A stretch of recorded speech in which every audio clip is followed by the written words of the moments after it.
Hello, good evening, नमस्कार।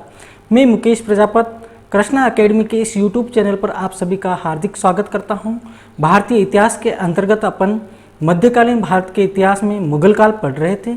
मुगल काल के दरमियान अपन बाबर, हुमायूं के बारे में पढ़ चुके हैं प्रीवियस वीडियो में। आज की क्लास में अपन अकबर के बारे में विस्तृत अध्ययन करेंगे।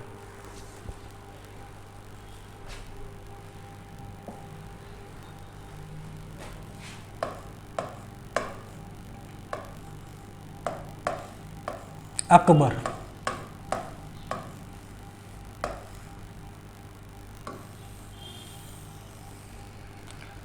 अकबर के बचपन का नाम बदरुद्दीन था। बचपन का नाम बदरुद्दीन था। अकबर का जन्म 15 अक्टूबर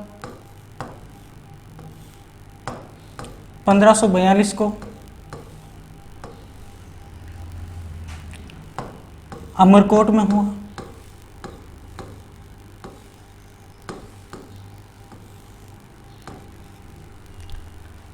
अकबर के फादर या पिताजी का नाम हुमायूं था। अकबर की माता का नाम हमीदा बानो बेगम था।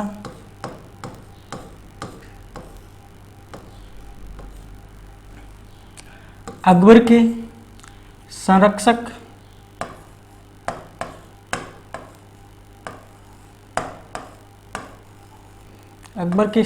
का नाम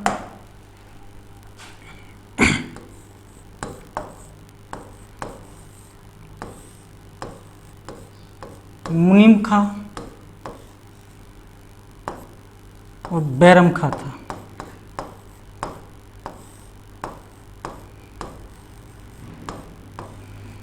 ये कंसेप्ट यहाँ क्लियर करना आप। जो मुनीब खां था उसको थोड़े समय पश्चात अकबर के संरक्षण से हटाकर अकबर के सौतेले भाई मिर्जा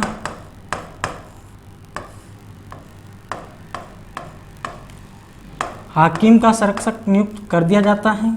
लंबे समय तक अकबर का संरक्षक रहता है बैराम खां। ये थी अकबर की सामान्य जानकारी। आफ्टर देन एक केवीएस एग्जाम में एक क्वेश्चन पुट अप होकर आया था अकबर के शिक्षक को लेकर।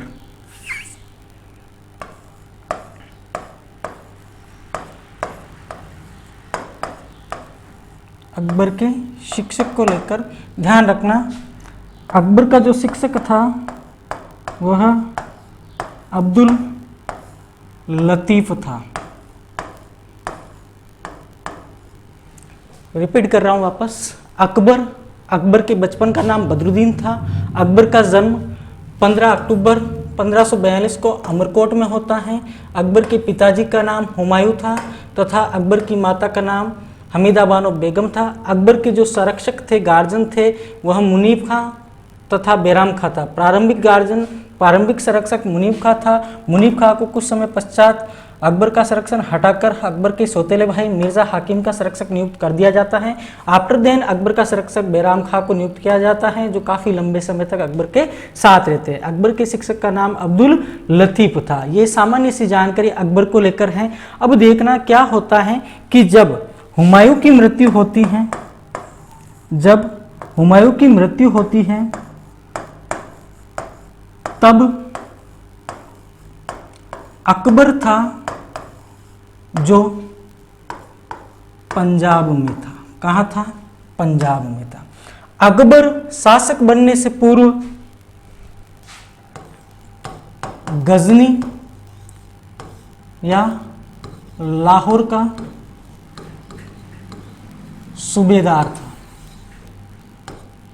गजनी या लाहौर का सूबेदार था। जब हुमायूं की मृत्यु होती है, हुमायूं की मृत्यु के समय अकबर होता है वो पंजाब में होता है। तत्पश्चात क्या होता है, उस दिल्ली के अंतर्गत क्या होता है, दिल्ली में उस समय मुगल अधिकारी होता है, मुगल अधिकारी हैं जो होता है वह होता है तारगी बेग। कौन होता है? तारगी बेग। इस तारगी बेग को हेमू के द्वारा पराजित कर दिया जाता है।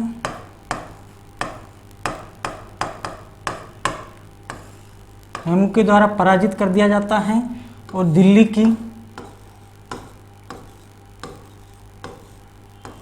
की राजगद्दी हेमू के पास आ जाती है।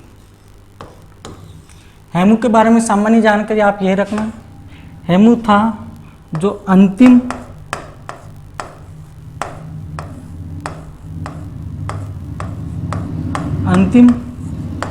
हिंदू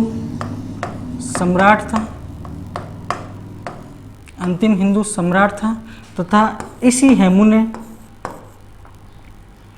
विक्रमादित्य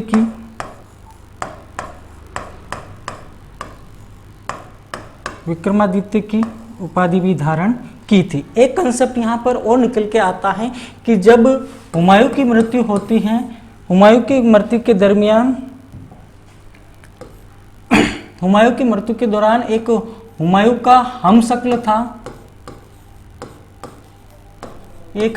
था, हुमायूं का, जिसका नाम था मुल्ला बेग सी।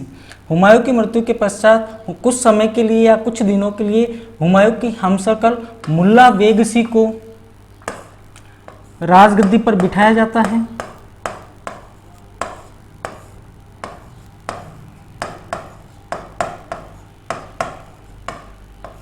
कंसेप्ट क्लियर करना है। एक, हुमायूं की मृत्यु के पश्चात कुछ समय के लिए हुमायूं के हमशक्ल मुल्ला बेग सी को राजगद्दी पर बिठाया जाता है। तत्पश्चात जो तारगी बेग होता है, तारगी बेग के जो मुगल अधिकारी होता है, इस तारगी बेग पर हुमायूं अटैक करता है तथा इस अटैक के अंतर्गत तारगी बेग को पराजित करके दिल्ली की जो राजगद्दी होती हैं वह हेमू कब्जे में ले लेता है। हेमू के बारे में सामान्य जानकारी, हेमू था वो अंतिम हिंदू सम्राट था और इसने विक्रमादित्य की उपाधि भी ली थी। अब देखिए राज्याभिषेक।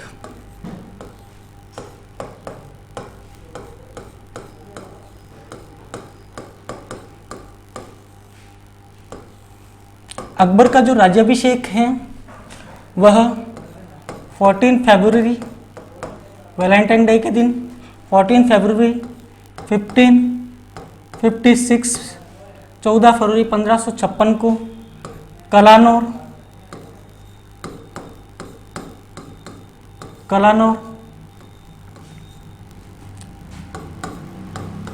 पंजाब में है, गुरदासपुर के पास।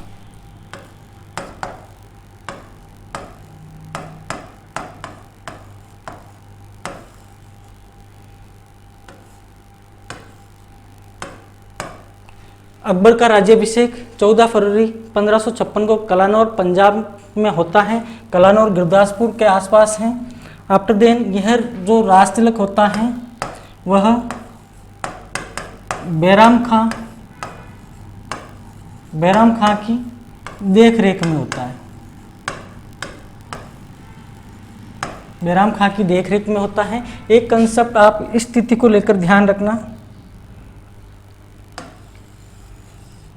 14 फरवरी, जो 14 फरवरी होती हैं उसी दिन मुगल संस्थापक बाबर का जन्म होता है और इसी तिथि के दिन मुगल सम्राट अकबर का राज्याभिषेक होता है। एक अपन ने पढ़ा था हुमायूं का डेट ऑफ बर्थ थी 15 अक्टूबर। ध्यान रखना इसी के दिन भारत के missile man APJ Abdul Kalam का जन्म भी होता है। आफ्टर देन राज्याभिषेक अकबर का 14 फरवरी 1556 को हो जाता है कलानौर गुरदासपुर में बैराम खां की देखरेख में। अब क्या होता है, राज्याभिषेक के पश्चात अकबर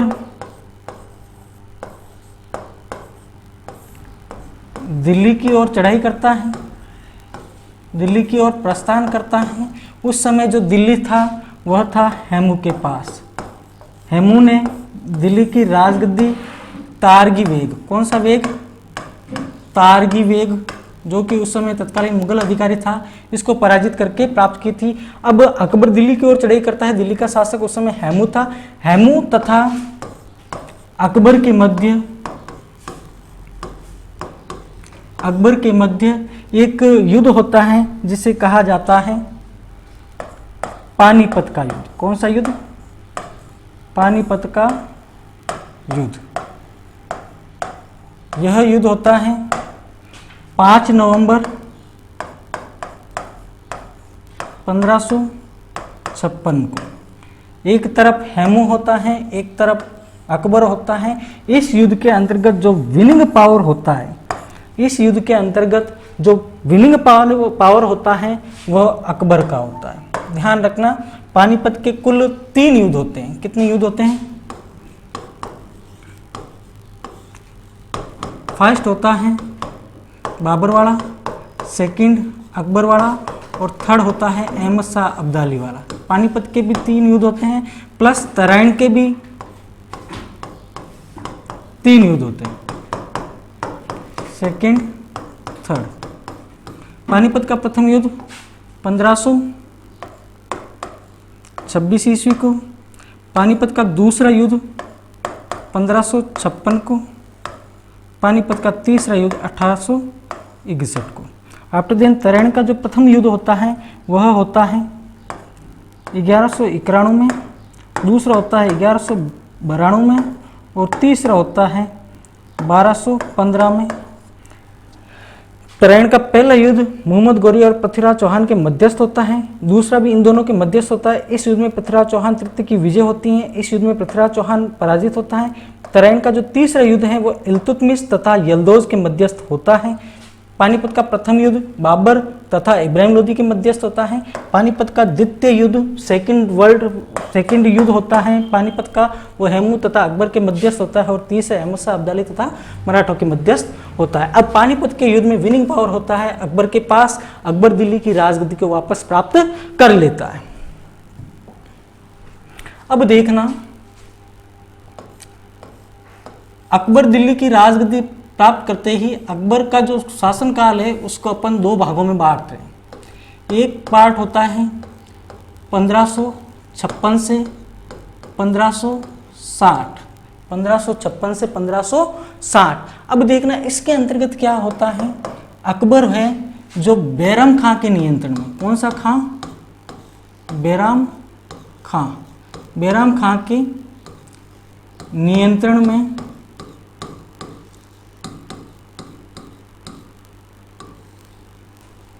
बैरम खां के नियंत्रण में शासन करता है। और सेकंड पार्ट आता है इसका 1560 से 1562। इस दरमियान अकबर पेटीकोट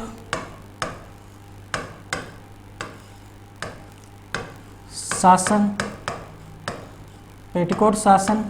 के नियंत्रण में शासन करता है।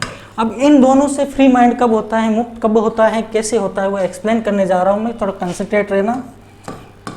जो 1556 से लेकर 1560 वाली कहानी है, इसको समझना आप थोड़ा क्या होता है।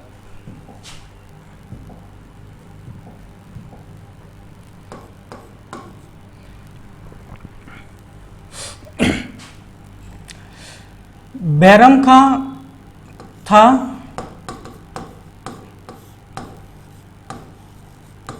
यह अकबर के दीवान ए वकील। जब मैं आपको मुगल कालीन प्रशासनिक व्यवस्था पढ़ूंगा तब इन सभी का बारे में एक्सप्लेन करूंगा। यहाँ दीवान वकील को एक्सप्लेन कर रहा हूँ मैं। ये पोस्ट होती है, इस पोस्ट में क्या होता है, दीवान वकील की पोस्ट होती है वो एज वेल एज पीएम होता है, प्रधानमंत्री होता है। बाद में इस पोस्ट को मॉडिफाई करके एक नया नाम रख दिया जाता है, दीवान ए वकालत। अब देखना बैरम खां के नियंत्रण से अकबर कैसे मुक्त होता है। बैरम खां जिस पोस्ट पे था उस पोस्ट से अकबर ने पद मुक्त कर दिया। इस पोस्ट से बैरम खां को अकबर ने हटा दिया था। आफ्टर देन बैरम खां इसके विरोध में तिलवाड़ा, कौन सा वाड़ा, तिलवाड़ा में अकबर के विरुद्ध विद्रोह कर देता है। किसके विरुद्ध विद्रोह कर देता है? अकबर के विरुद्ध। कहीं पुस्तकों में अलग अलग जानकारी मिलती है, बट ज़्यादा जो ऑथेंटिक जानकारी है उसका रीज़न यही था कि तिलवाड़ा में बैरम खां अकबर के विरुद्ध विद्रोह क्यों करता है। इसका मेजर रीज़न यह होता है कि दीवान वकील या दीवान वकालत पद पर जो बैरम खां था इसको अकबर के द्वारा हटा दिया जाता है। आफ्टर देन यह तिलवाड़ा में जाकर अकबर के विरुद्ध विद्रोह कर देता है। तिलवाड़ा में अकबर स्वयं जाता है। तिलवाड़ा में अकबर स्वयं शाही सेना लेकर जाता है, बैरम खां के विद्रोह को दबाता है तथा बैरम खां को बंदी बना लेता है। क्या कर लेता है? बैरम खां को बंदी बना लेता है और वापस दिल्ली लेकर आ जाता है। वापस एक्सप्लेन कर रहा हूँ। बैरम खां दीवान वकील की पोस्ट पे था, इसको इस पोस्ट से हटा दिया गया अकबर के द्वारा। आफ्टर देन पदमुक्त करने के पश्चात बैरम खां तिलवाड़ा में जाकर अकबर के विरुद्ध विद्रोह कर देता है। आफ्टर देन अकबर शाही सेना लेकर जाता है, बैरम खां को बंदी बनाकर लेकर आता है वापस दिल्ली। अब देखिए बैरम खां को दिल्ली लाया गया और बैरम खां के सामने 3 विकल्प रखे गए। कितने विकल्प? 3 विकल्प रखे गए अकबर के द्वारा। किसके द्वारा? अकबर के द्वारा। 3 ऑप्शन रखे गए कि आप इनमें से कोई एक ऑप्शन चूज कर लीजिए। इसमें सबसे पहला ऑप्शन था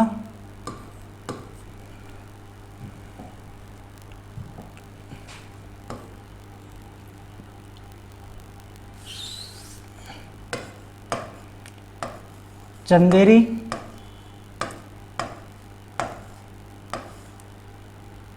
एवं काल्पी की सूबेदारी ले लीजिए।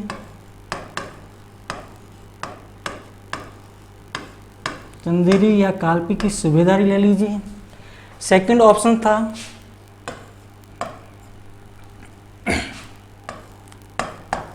गुप्त मामलों में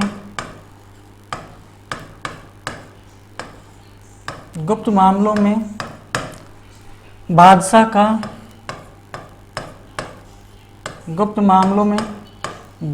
का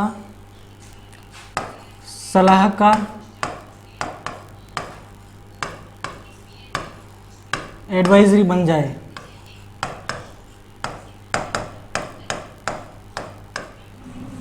आफ्टर देन थर्ड ऑप्शन था हज की यात्रा पर चले जाए। बंदी बना के जब तिलवाड़ा से लाया जाता है तो 3 ऑप्शन अकबर के द्वारा बैरम खां के लिए रखे जाते हैं, जिसमें पहला ऑप्शन था चंदेरी एवं काल्पी की सूबेदारी ले लीजिए, या फिर गुप्त मामले जितने भी सीक्रेट केसेज हैं, जो भी सीक्रेट केसेज हैं, इन सीक्रेट केसेज में एडवाइजरी सलाहकार बन जाइए हमारे बादशाह के।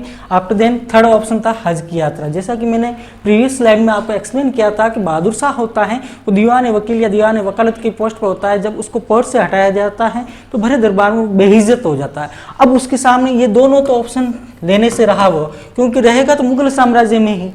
मुगल साम्राज्य में बेइज्जत होने के बाद में रहना इज्जत के समान नहीं है। आफ्टर देन दोनों ऑप्शन को वो इनकार कर देता है।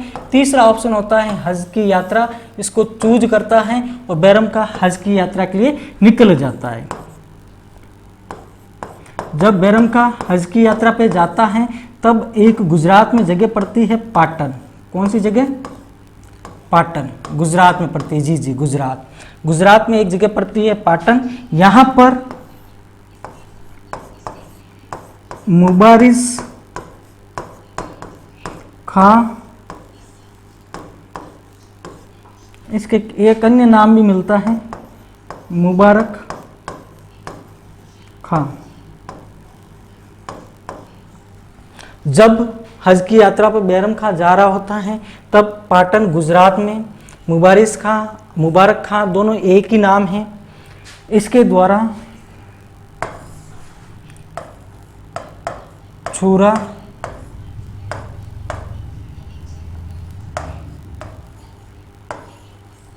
छुरा रोककर बैरम शाह की मृत्यु या बैरम शाह की हत्या कर दी जाती। वापस एक्सप्लेन कर रहा हूँ। पाटन गुजरात में मुबारिक खां एक अफगान होता है, अफगान नेता होता है,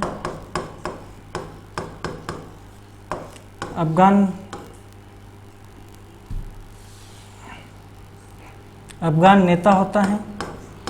इसके द्वारा पाटन गुजरात में इस बैरम खां की हत्या कर दी जाती है। आफ्टर देन क्या होता है कि एक कंसेप्ट और मिलता है इसी दरमियान कि एक अपन ने पढ़े थे इसके हुमायूं के युद्ध पढ़े थे, जैसे दो पहले वाले दो बाद वाले। दो पहले वाले बिलग्राम और कन्नौज में तो हुमायूं हारा था, बिलग्राम में हारा था लेकिन दिल्ली आगरा नहीं हारा था। आफ्टर देन बिलग्राम का जो कन्नौज का युद्ध होता है, कन्नौज के युद्ध के दरमियान जब दिल्ली आगरा हार जाता है, आफ्टर देन जो तीसरा युद्ध होता है मच्छीवाड़ा का युद्ध। उस मच्छीवाड़ा के युद्ध में जो मैंने आपको एक्सप्लेन किया था कि मच्छीवाड़ा का जो युद्ध होता है, इस मच्छीवाड़े के युद्ध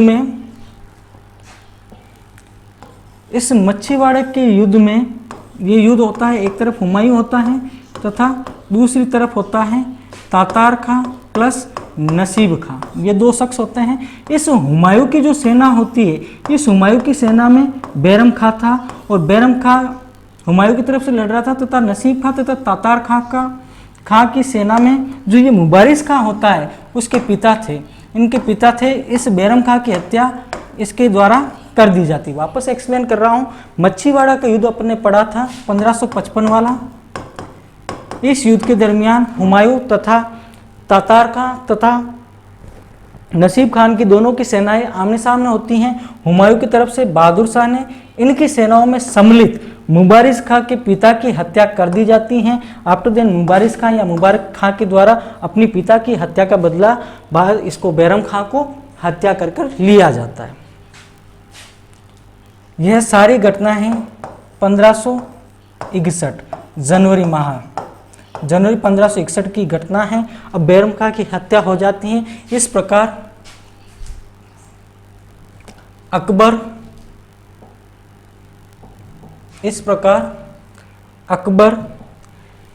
इस नियंत्रण से फ्री हो जाता है। अब आता है पेटीकोट शासन। कौन सा शासन? पेटीकोट शासन।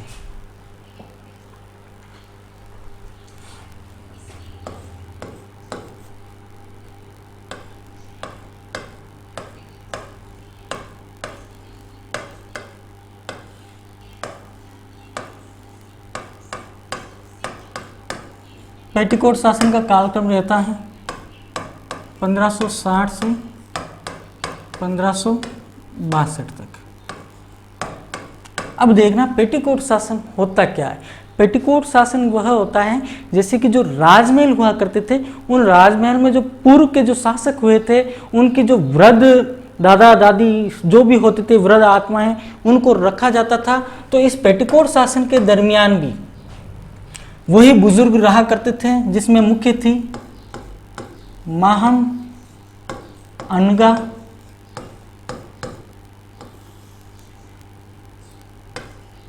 जीजी अनगा,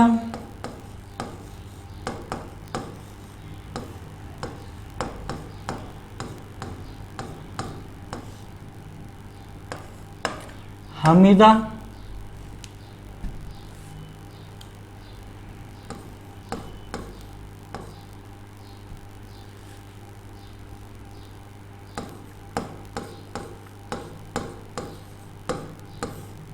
बानो, बेगम, एक था सिहाउद्दीन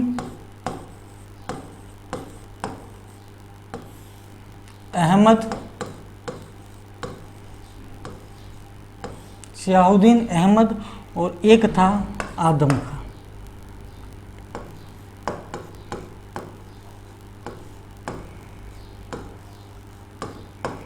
समझना इधर होता क्या है। ये जो ग्रुप था, इस ग्रुप को अत का खेल दल भी कहा जाता है। समझना क्या होता है पेटीकोट शासन। जो राजमहल थे, राजमहल में जो हरम था, हरम की जो महिलाएं थी, उन महिलाओं का राज्य के जो भी नियम कानून कायदे होते थे उनमें काफ़ी ज़्यादा हस्तक्षेप था। मतलब शासक तो अकबर था, लेकिन अकबर की इतनी चलती नहीं थी, इनकी ज़्यादा चलती थी, जिसमें मुख्यतः ये 3 लेडी हैं। अब देखना क्या होता है, इस नियंत्रण से अकबर कैसे फ्री होता है। समझना आप 1561 ईस्वी में अकबर आदम खां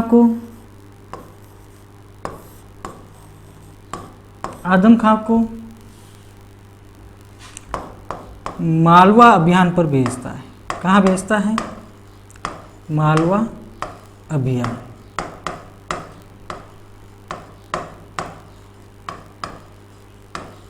मालवा अभियान पर भेजता है। उस समय जो मालवा का शासक था वह था बाज बहादुर। कौन था? बाज बहादुर। आदम खां जाता है, बाज बहादुर को मार देता है, इसकी हत्या कर देता है तथा स्वयं आदम खां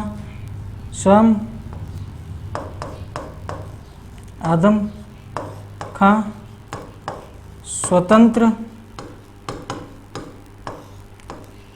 शासक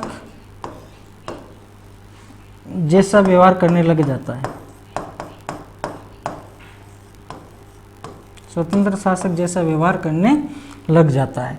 अब इस बात का पता जब अकबर को पड़ता है तो अकबर इस आदम खां की हत्या करवा देता है। कहा जाता है कि आदम खां को छत से नीचे गिराकर इसकी हत्या करवा दी गई है। आप इतना सा ध्यान रखना। आदम खां मालवा अभियान में जाता है। मालवा का उस समय शासक होता है बाज बहादुर। इस बाज बहादुर की हत्या कर देता है, मालवा अभियान सफल कर देता है। आफ्टर दिन इस मालवा अभियान के पश्चात आदम खां स्वतंत्र शासक जैसा व्यवहार करता है। आफ्टर दिन अकबर के द्वारा इस आदम खां की हत्या करवा दी जाती है। अब समझना इस बाज बहादुर के बारे में 2-3 फैक्ट। बाज बहादुर की प्रेमिका थी रूपवती प्लस बाज बहादुर। इन दोनों की जो छत्रियां हैं वह उज्जैन में बनी हुई है। कहाँ बनी हुई है? उज्जैन में। इसी उज्जैन के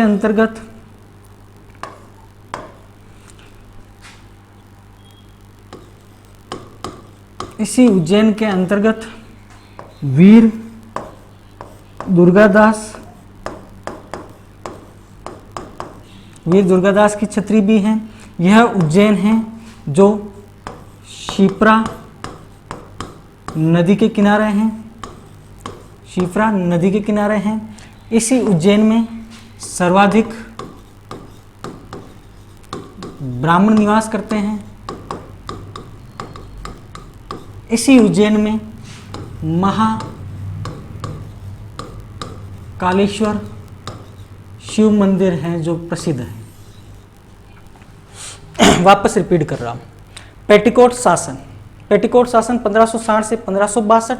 इस दरमियान पेटीकोट शासन के प्रमुख सदस्य महान अनगा, जीजी अनगा, हमीदा बानो बेगम, सियाउद्दीन अहमद, आदम खां, ये सभी पेटीकोट शासन के सदस्य होते हैं। इनको अत का खेल दल भी कहा जाता है। अब क्या कि इस पेटीकोट शासन से अकबर कैसे मुक्त होता है? 1561 में अकबर आदम खां को मालवा अभियान में भेजता है। उस समय जो मालवा का शासक था वो बाज बहादुर था। इस बाज बहादुर को आदम खां पराजित कर देता है तथा स्वयं आदम खां एक स्वतंत्र शासक जैसा व्यवहार करने लग जाता है। आफ्टर देन अकबर के द्वारा इस आदम खां की हत्या कर दी जाती है। अब देखना, बाज बहादुर की घरवाली या प्रेमिका है रूपवती। बाज बहादुर तथा रूपवती इन दोनों की जो छत्री है वह उज्जैन में स्थित है। आफ्टर देन उज्जैन में वीर दुर्गादास जी की भी छत्री है। उज्जैन है वो शिप्रा नदी के किनारे स्थित है। उज्जैन के अंदर सर्वाधिक ब्राह्मण निवास करते हैं तथा उज्जैन में प्रसिद्ध महाकालेश्वर मंदिर भी है। अब देखिए, जैसे ही आदम खां की हत्या होती है तो आदम खां की हत्या का समाचार सुन के आदम खां की माँ महानअनगा, आदम खां की माँ महानअनगा सुसाइड कर लेती हैं, सुसाइड कर लेती हैं। बेटे की मौत का समाचार सुनकर मां सुसाइड कर लेती है। आफ्टर देन जैसे ही आदम खां तथा महानंगा इस पेटिकोट शासन से निकलते हैं, ये तीनों लाइन पे आ जाते हैं। ये इतना शासन में, राज सिंहासन में इतना हेरफेर नहीं करते हैं और 1562 में अकबर इस पेटिकोट शासन से मुक्त होता है। 1562 में अकबर पेटिकोट शासन से मुक्त होता है। ओके, उसके बाद में आगे क्या होता है?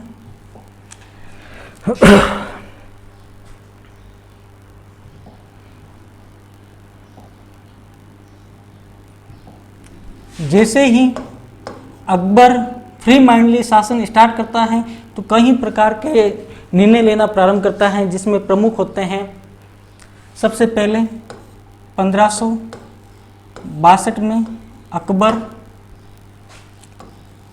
दास प्रथा का अंत करता है या प्रतिबंधित करता है।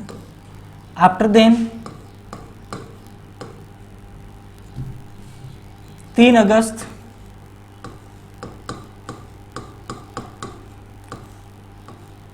1563 को अकबर तीर्थ यात्रा कर बंद करता है। आफ्टर देन 4 मार्च 1564 को अकबर जजिया कर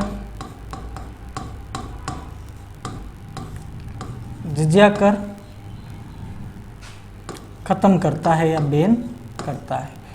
ये 3 काम जैसे ही अकबर 1562 में फ्री होता है, अपने फ्री माइंडली एक स्वतंत्र शासक के रूप में उभरता है, तुरंत प्रभाव से ये 3 बड़े डिसीजन लेता है, जिसमें दास प्रथा का अंत। दास प्रथा क्या होती है कि दास प्रथा के अंतर्गत अगर किसी अगेंस्ट जहां सेना है, 2 सेनाएं आमने सामने, एक विनिंग पावर वाली है, जो दूसरे जो सैनिक हैं जो हारे हुए हैं, उन सैनिकों को दास बना लिया जाता था, अपने घर में नौकर बनाकर रखा जाता था। वो उस प्रथा को कहते हैं दास प्रथा। इस दास प्रथा को बैन कर दिया जाता है। आफ्टर देन 3 अगस्त 1563 को तीर्थ यात्रा कर बंद कर दिया जाता है। मतलब कि अगर आपको कहीं पे भी तीर्थ पर जाना है तो उस पर टैक्स लगा करता था, उस टैक्स को बैन कर दिया जाता है। आफ्टर देन 4 मार्च 1564 को जजिया कर खत्म कर दिया जाता है। ये 3 महत्वपूर्ण कदम होते हैं अकबर के एक स्वतंत्र शासक के रूप में।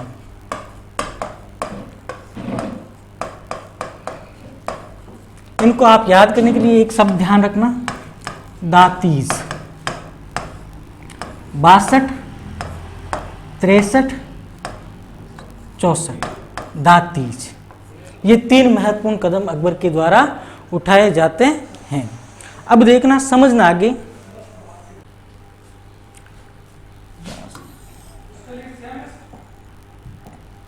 ये 3 बड़े कदम अकबर उठा लेता। अब देखना अकबर के प्रमुख सैनिक अभियान कौन कौन से थे।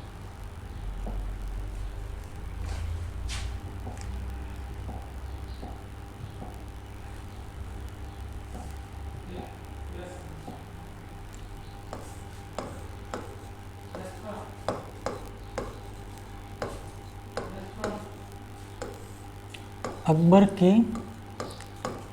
सैनिक अभियान।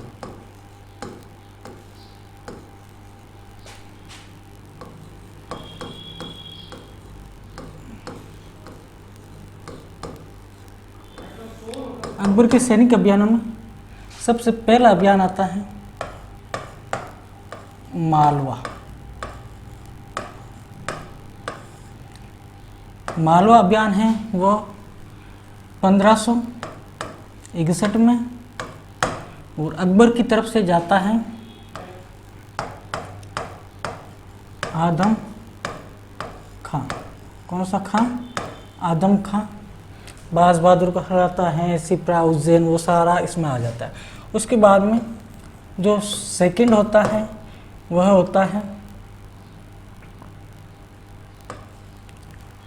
बहारमल। बहारमल आमेर नरेश से हैं, कछवाहा राजवंश के।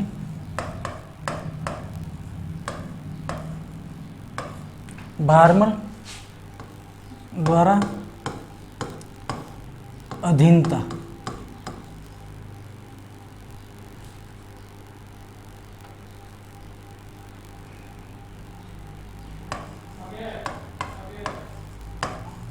बहारमल द्वारा अधीनता स्वीकार की जाती है। उसके बाद में अकबर का जो नेक्स्ट होता है वह होता है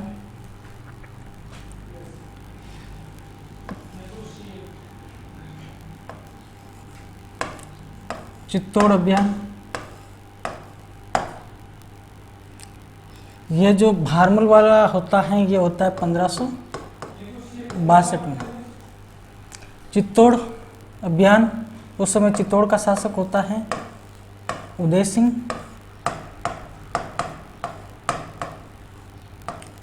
इस अभियान को अकबर स्टार्ट करता है 1567-68 में, 1567-68 में स्टार्ट कर देता है चित्तौड़ अभियान को। अब इस अभियान में थोड़ा समझना, उदय सिंह की तरफ से जयमल प्लस पत्ता लड़ रहे थे। इस युद्ध में जो विनिंग पावर था वह अकबर का था। इसमें भी स्वीकार करता है विनिंग पावर अप्रत्यक्ष रूप से अकबर का ही है, इसमें भी अकबर का ही है। विनिंग पावर अकबर का था। जीत के पश्चात अकबर ने गाजी की उपाधि ली। ध्यान रखना, अकबर जो शासक बनता है तब ये उपाधि लेता है बादशाही गाजी। जब शासक बनता है, राज्याभिषेक 14 फरवरी 1556 को होता है, तब बादशाही गाजी नामक उपाधि से शासक बनता है। और जो पानीपत का द्वितीय युद्ध हुआ था उसमें भी गाजी की उपाधि लेता है। आफ्टर देन अकबर इस जीत के पश्चात चित्तौड़ में कत्ले आम करवाता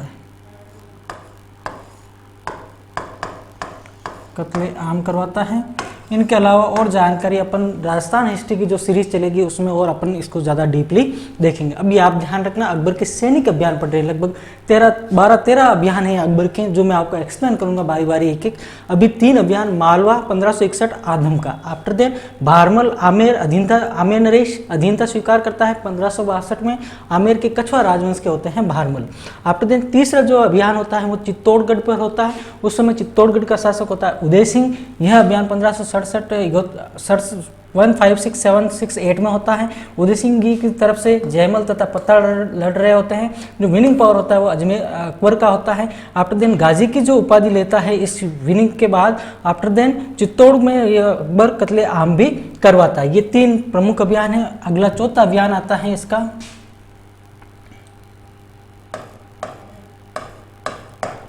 गुजरात अभियान।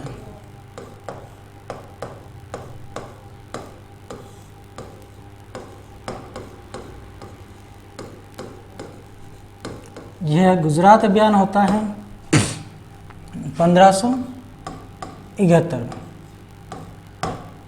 गुजरात में उस समय शासक था मुजफ्फर शाह तृतीय।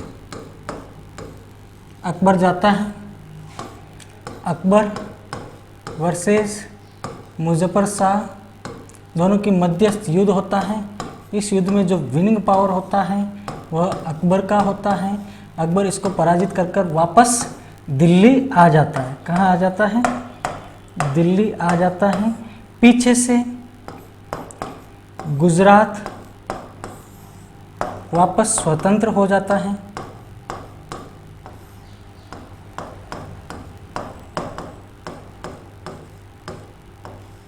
पीछे से वापस गुजरात स्वतंत्र हो जाता है। आफ्टर देन अकबर वापस दिल्ली से चढ़ाई करता है गुजरात की तरफ, और इस बार अकबर मात्र 11 डेज 11वें दिन वापस गुजरात पहुंच जाते हैं, और पहुंचकर वापस गुजरात को मुगलों की अधीनता स्वीकार करवा देते हैं। एक इतिहासकार हुए हैं प्रसिद्ध स्मिथ महोदय। स्मिथ के अनुसार जो ये गुजरात अभियान था, यह दुनिया का सबसे तेज अभियान था। दुनिया का सबसे तेज अभियान था।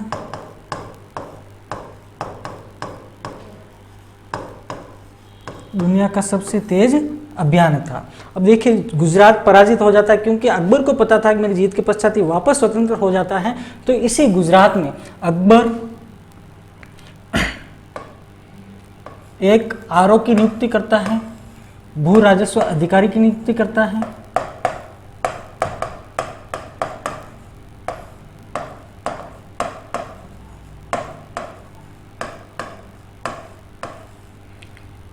जो कि 1 करोड़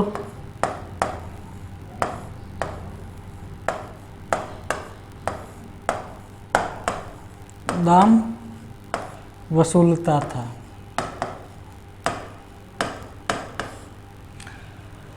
जीत होने के पश्चात अकबर वापस यहाँ पर एक भू राजस्व अधिकारी की नियुक्ति करता है, जो कि 1 करोड़ का दाम वसूलता था। अब देखना, एक कंपटीशन एग्जाम में जो ये आरओ था ना, रेवेन्यू ऑफिसर, भू राजस्व अधिकारी, इसका नाम पूछा गया, तो आप नाम पर थोड़ा ज़्यादा कंसंट्रेट रहना। इसका नाम था किरोड़ी।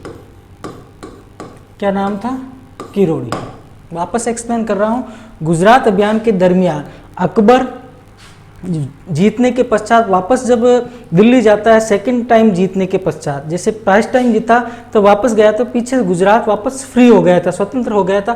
फिर वापस अकबर आता है और 11वें दिन गुजरात को पराजित करता है, तथा यहाँ पर एक आरओ रेवेन्यू ऑफिसर, जो रेवेन्यू ऑफिसर भू राजस्व अधिकारी की नियुक्ति करता है, जिसका नाम होता है किरोड़ी। इसके द्वारा नियुक्ति करता है। आफ्टर देन कहा जाता है कि ये 1 करोड़ का दाम भी वसूलता था। ध्यान रखना, किरोड़ी कई बार पूछा गया है, इस शब्द को ध्यान रखना। किरोड़ी ये लैंड रेवेन्यू ऑफिसर था, वो राजस्व अधिकारी था। ये था अकबर का गुजरात अभियान। इसके बाद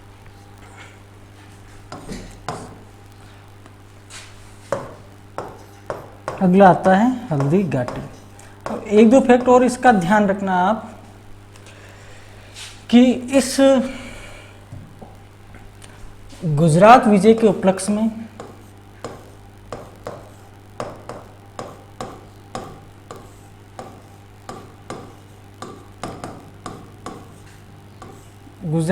उपलक्ष्य में अकबर के द्वारा सीकरी का नाम चेंज करके फतेहपुर सीकरी कर दिया जाता है। आफ्टर देन इस फतेहपुर सीकरी में ही बुलंद दरवाजे का निर्माण करवाया जाता है। देखना, जैसे ये जो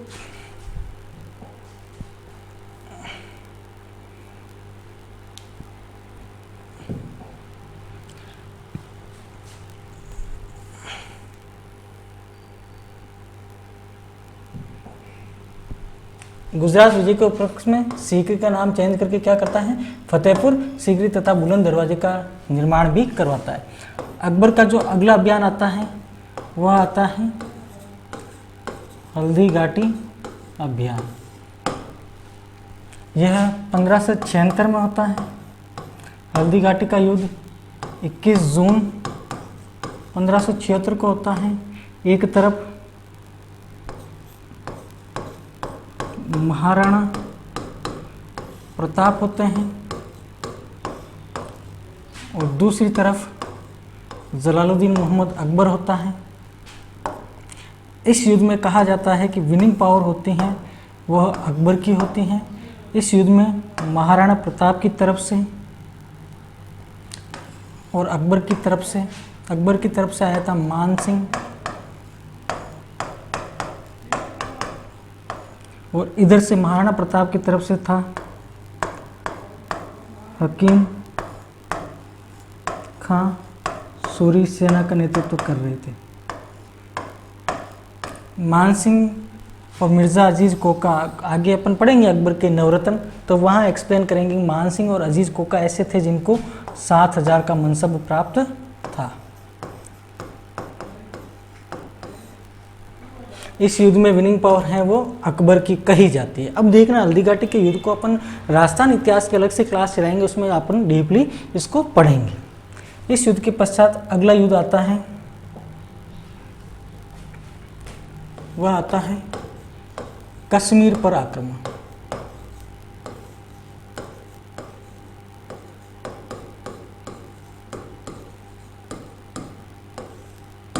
यह होता है 1586। जब मैंने आपको जलालुद्दीन मोहम्मद बाबर पढ़ाया था, जहीरुद्दीन मोहम्मद बाबर पढ़ाया था, तब मैंने बताया था कि बाबर जब भारत में प्रथम आक्रमण करता है भैरा और बाजोरा पर 1519 में, इसी दरमियान एक कबीला था वहाँ पर जिसका नाम था यूसुफजई कबीला। यहाँ पे भी यूसुफजई कबीले का ही नाटक होता है। कश्मीर पर आक्रमण, यहाँ क्या यूसुफजई कबीला, यूसुफजई कबीला, यह कबीला अकबर के विरुद्ध विद्रोह कर देता है। तत्पश्चात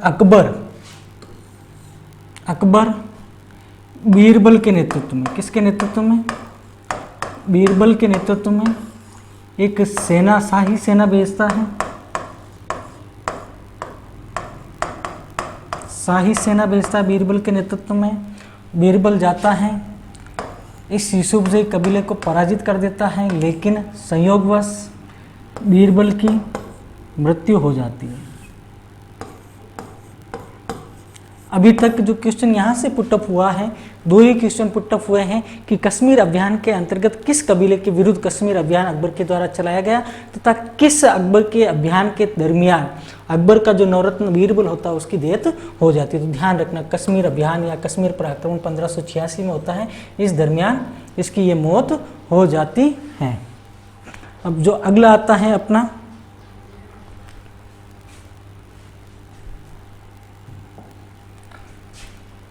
वह आता है काबुल विजय।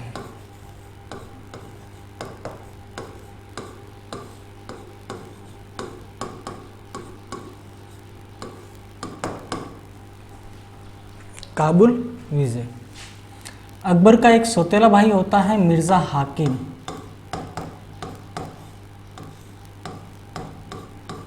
मिर्ज़ा हाकिम यह अकबर के विरुद्ध विद्रोह कर देता है।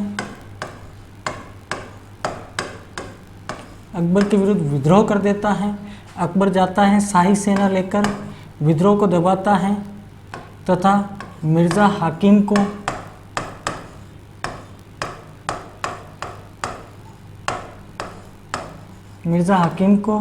अपदस्थ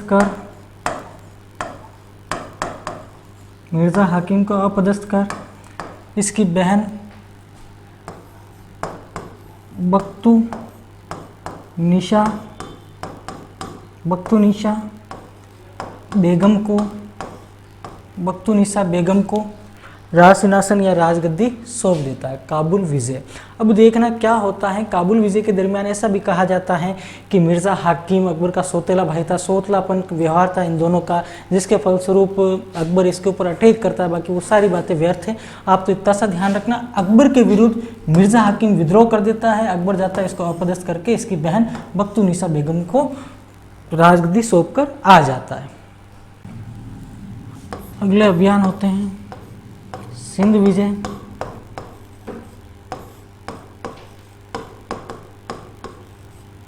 उसके पश्चात उड़ीसा विजय,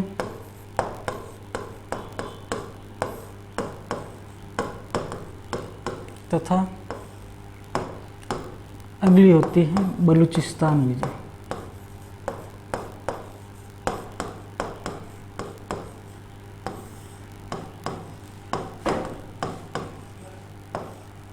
पंद्रह सौ 1592, 1595।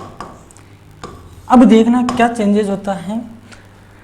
इन सब विजयों के बाद में अकबर अपनी जो राजधानी होती हैं वह दिल्ली से ट्रांसफ़र कर देता है लाहौर 1585 में। अकबर दिल्ली से जो राजधानी थी वो ट्रांसफ़र करता है लाहौर 1585 में। अब क्या कि अकबर गल्फ कंट्रीज़ की तरफ बढ़ने का प्रयास करता है, प्लस यहीं से देखिए जो लाहौर अकबर की जो राजधानी थी, दिल्ली से लाहौर जो राजधानी ट्रांसफ़र होती है यह होती है 1585 में। अब देखना जो लाहौर था वह अकबर की राजधानी 1585 से लेकर 1598 तक रही। अब देखना यहाँ क्या चेंजेस करता है अकबर। लाहौर कैपिटल होती है अकबर की, तब एक फरमान जारी करता है 1595 में, 1595 में। क्या फरमान जारी करता है कि दक्षिण भारत के सभी राज्य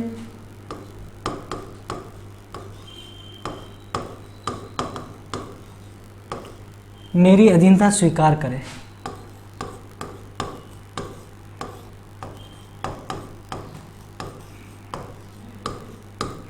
मेरी अधीनता स्वीकार करें, ये आदेश जारी करता है 1595 में। अब देखना सब दक्षिण भारत के शासकों के पास ये फरमान पहुंच जाता है। दक्षिण भारत का केवल मात्र एक राज्य ऐसा था जिसने इस फरमान को माना, अन्यथा जो भी जितने भी शासक थे किन्हीं ने इस फरमान को नहीं माना था। एकमात्र था वो था खानदेश। क्या था? खानदेश। खानदेश ने अकबर के इस फरमान को एक्सेप्ट किया, प्लस इसने अधीनता स्वीकार कर ली। खानदेश को कहा जाता है दक्षिण का प्रवेश द्वार। कैसा द्वार? दक्षिण का प्रवेश द्वार। इस इकलौते स्टेट ने ही अधीनता स्वीकार की, अन्य किसी भी देश ने, किसी भी राज्य ने इस अधीनता को स्वीकार नहीं किया। अब खानदेश का उस समय जो शासक था वो था अली खां। अली खां। जब अकबर के इस फरमान की दक्षिण भारत में पालना नहीं होती है तो अकबर 1595 में वापस आता है, शाही सेना लेकर दक्षिण भारत में आक्रमण करने के लिए जाता है और 1595-96 में 1595-96 में अकबर एक अभियान चलाता है जिसका नाम होता है अहमदनगर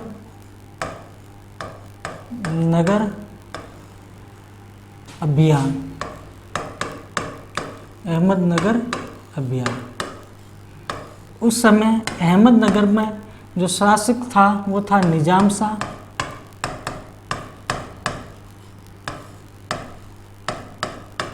ये निजाम शाह था, वह अल्पवयस्क था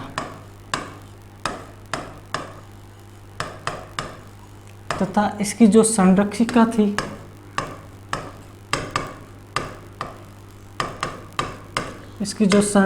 थी वह थी चांद बीवी। दोनों के मध्यस्थ युद्ध होता है। युद्ध के अंतर्गत जो विनिंग पावर होता है वह अकबर के पास होता है। अब देखना अकबर जब अहमदनगर अभियान में जीत जाता है, चांद बीवी को पराजित कर देता है, विनिंग पावर अकबर के पास आ जाता है, तो इन दोनों के मध्य एक समझौता होता है।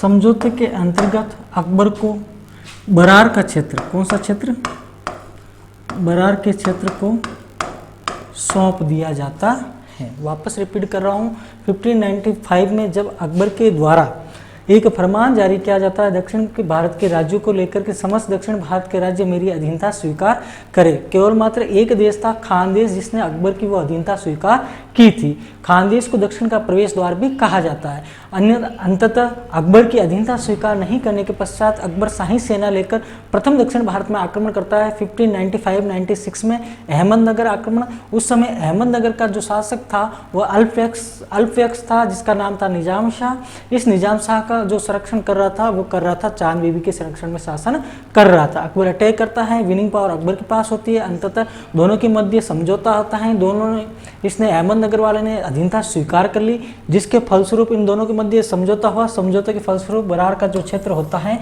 वो अकबर को प्रदान कर दिया जाता है, प्लस शाही सेना को कुछ पैसे भी प्रदान कर दिए जाते। अब आता है अकबर का नेक्स्ट अटैक,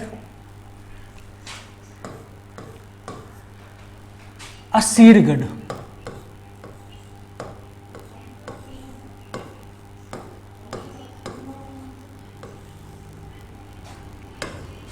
कहीं पुस्तकों में ये मात्रा इधर भी मिलेगी आपको। असीरगढ़ अभियान ये होता है 1600 में। अब देखना असीरगढ़ अभियान के अंतर्गत क्या होता है। ऐसा कहा जाता है अकबर के द्वारा इस असीरगढ़ अभियान को सोने की चाबी से खोला गया था, अर्थात रिश्वत दी गई थी।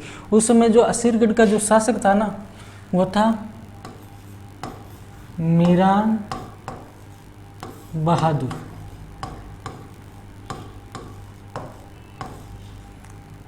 सोने की चाबी से खोला था।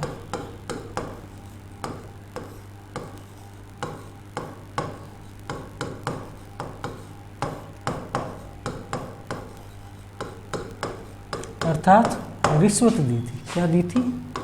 रिश्वत। यह अकबर का अंतिम अभियान था। कहीं प्रतियोगी परीक्षा में पूछा गया है और कहीं पुस्तकों में ये आपको डेट 1601 भी मिलेगी असीरगढ़ अभियान की। और आफ्टर देन आक्रमण करने के बाद में जो मीरान बहादुर पराजित हो जाता है, विनिंग पावर अकबर के पास आ जाती हैं तथा अकबर इस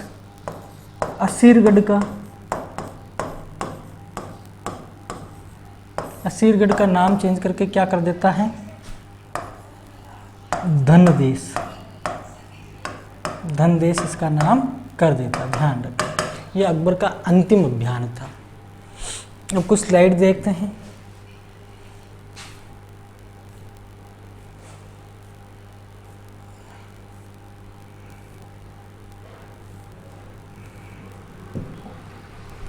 अकबर का प्रथम अभियान मालवा के खिलाफ। मालवा के खिलाफ बाज बहादुर आदम खा जाता है। आफ्टर देन 1562 में भारमल आमेर नरेश अधीनता स्वीकार करता है। 1562 में आफ्टर देन 1564 में गोंडवाना दुर्गावती वीर नारायण अल्पयक्ष होता है। आफ्टर देन ये अधीनता स्वीकार कर लेते हैं। 67-68 में चित्तौड़ उदय सिंह जयमल पत्ता वाली कहानी। आफ्टर देन 1571 में गुजरात मुजफ्फर शाह तृतीय विद्रोह करता है। आफ्टर देन अकबर वापस जाता है और वापस जाकर उस विद्रोह को दबाता है। उसके बाद नेक्स्ट अभियान आता है हल्दी घाटी का युद्ध, उदय सिंह।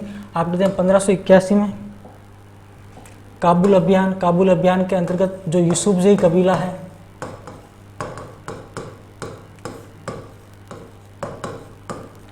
उसके विरुद्ध होता है, बीरबल की मौत होती है। किसकी मौत होती है? बीरबल की डेथ हो जाती है। आफ्टर देन आता है सिंध विजय, उड़ीसा विजय, बलूचिस्तान विजय। इनका बस आप सीक्वेंस ध्यान रखना, इक्याणु, 92 और 95। उसके बाद में नेक्स्ट आता है 1595 में दक्षिण भारत राज्यों का अधीनता का फरमान जारी करता है, क्योंकि 1585 में अकबर कैपिटल ले जाता है लाहौर और वहीं से ये फरमान जारी करता है। आफ्टर देन 1595 में खानदेश को छोड़कर किसी ने अधीनता नहीं की थी। खानदेश को दक्षिण का प्रवेश द्वार कहते हैं।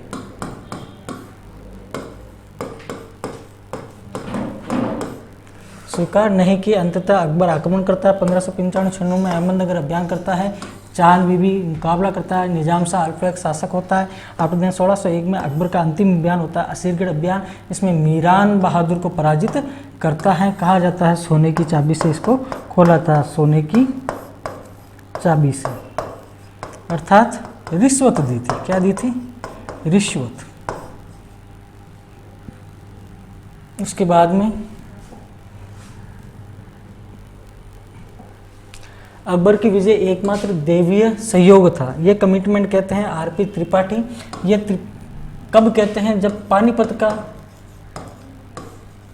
सेकंड युद्ध होता ना, उस दरमियान कहा जाता है कि अकबर की जो जीत थी पानीपत के द्वितीय युद्ध में एक तरह से दैवीय संयोग थी। होता क्या है कि जब दोनों सेनाएं आमने सामने होती है तो एक तीर होता है जो हेमू की आंख में लग जाता है, जिसके फलस्वरूप हेमू नीचे गिर जाता है। नीचे गिरने के फलस्वरूप भगदड़ मच जाती है। भगदड़ के मध्यस्थ हेमू नजर नहीं आता तो हेमू की सेना का हौसला अफजाई नहीं हो पाता है, जिसके फलस्वरूप हेमू की सेना पराजय मान लेती है। जिसके फलस्वरूप आरपी त्रिपाठी इस पानीपत के युद्ध को अकबर की विजय का एकमात्र दैवीय संयोग कहते हैं। आफ्टर देन अकबर का गुजरात अभियान, जो 11वें दिन वापस गुजरात स्वतंत्र होता है, 11वें दिन वापस पहुंच जाता है अकबर, वो कहते हैं स्मिथ कहते हैं कि ये दुनिया का सबसे तेज अभियान था। एक कंसेप्ट वहाँ क्लियर रखना आप कि गुजरात अभियान के दरमियान अकबर पहली बार समुद्र को देखता है, प्रथम बार पुर्तगालियों से भी मिलता है। गुजरात अभियान में जो होता है 1571 में। कब होता है? 1571 में। और गुजरात का जो शासक होता है उस समय वो कौन होता है? मुजफ्फर शाह थर्ड। और यहीं पे पहली बार समुद्र और पुर्तगालियों को मिलता है। दीन ए इलाही, अकबर की मूर्खता का प्रतीक था। अपन नेक्स्ट वीडियो में पढ़ेंगे अकबर की धार्मिक नीति। तब मैं आपको एक्सप्लेन करूंगा कि अकबर ने किस प्रकार से इस धार्मिक नीति को मेंटेन किया। उसके बाद में ये अपन नेक्स्ट वीडियो में पढ़ेंगे अकबर के खिलाफ विद्रोह। आज की क्लास में बस इतना ही। Lot of thanks. अगर किसी को किसी प्रकार का कोई कन्फ्यूज़न है तो कमेंट बॉक्स में मुझे अवगत कराएं। जय हिंद। Lot of thanks.